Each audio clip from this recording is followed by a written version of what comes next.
foremost, we're here today to launch the Kenya Dairy Annual Awards that is going to be used to award the best value chains actors within the dairy industry. And therefore, today was just a launching of this program that will go a long way in improving the sector. This is the one way that we are going to motivate the actors within the value chain of dairy. And talking about the issue of escalating prices of milk within the country, you all understand that in the first month, that's January of this year, we had a lot of milk production in the country, and as a result, the prices went down. But as we continued, due to changes of the weather and the drought that came in within a short period, there was a reduction in the milk supply.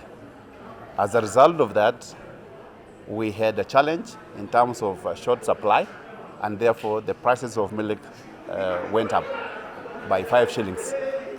And this is understood, as I said earlier during when we met in one of the functions.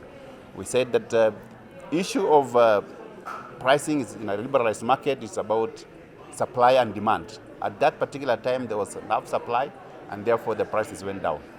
And as we continue to progress, the supply also went down, and as a result, the prices has gone up.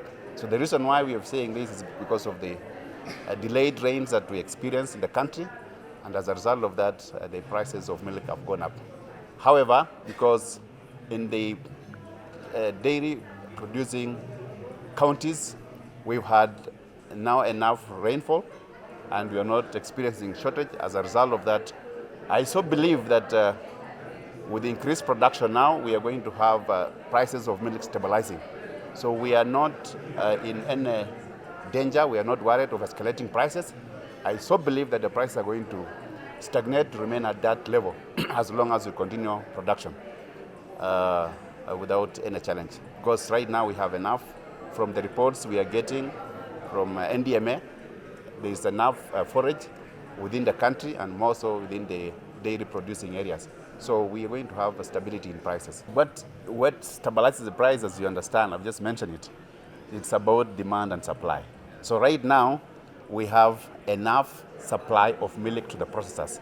Therefore, we are not going to see a situation where the prices are going to go up because of shortage of supply. So we expect that the price will stabilize at the price that it is now, unless something happens. So we have about 600,000 liters a month. So, and that is, looking at what we have been producing 500 to 600. So we are within our normal production levels. So we don't expect the prices to escalate. I just mentioned that we need to prepare the sector so that we take advantage of the continental free trade area that is now signed. And as a result of the new markets that are coming up, we want to prepare our farmers to ensure that they tap into that new market. Because traditionally, West Africa have been a market that we've been trying to look at, to explore on how we can export our dairy, especially the milk powder.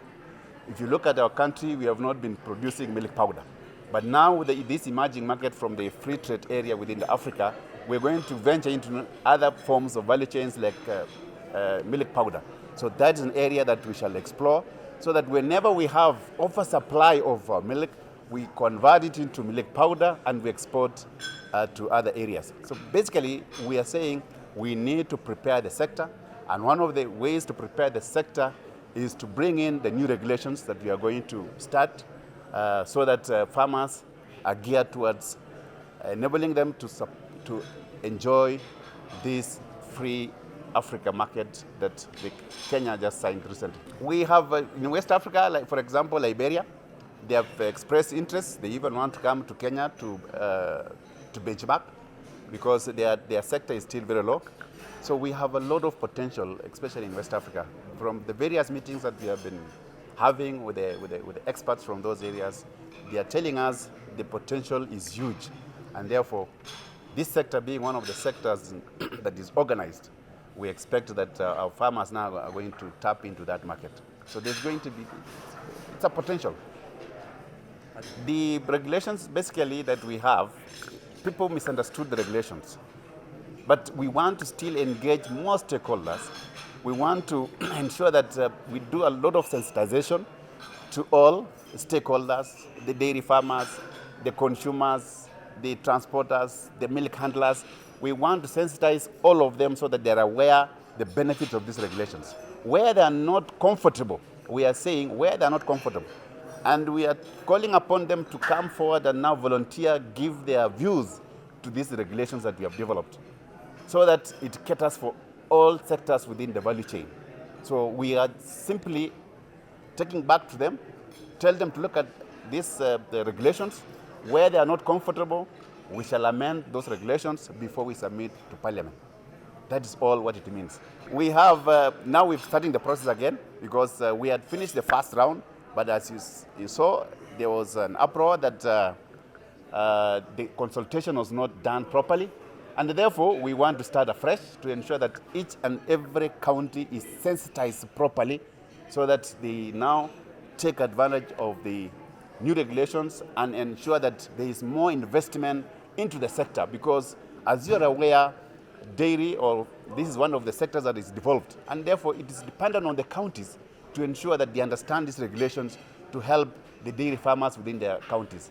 Most of the counties, if you look at their integrated development plans that they have the dairy value chain. And therefore, if we do not come up with the proper regulations, then they are not going to succeed. So we therefore want to sensitize the counties and sensitize the farmers and other stakeholders within the value chain so that everybody understands the regulations and what it means for them, without, so that it's an investment. They want to invest in that sector. So we don't want people to come in to invest in the sector without proper guidelines. That is what it means. We are just starting our financial year from July 1st. So we are going to look at our budgets because we are going to pass the budgets. So once we have now factored everything in the budget, so it's going to be dependent on what we get from the budget allocation. So once we get the budget allocation, what we have requested for stakeholder engagement, then we can determine how long it will take us. So it's all dependent on the budget. So once we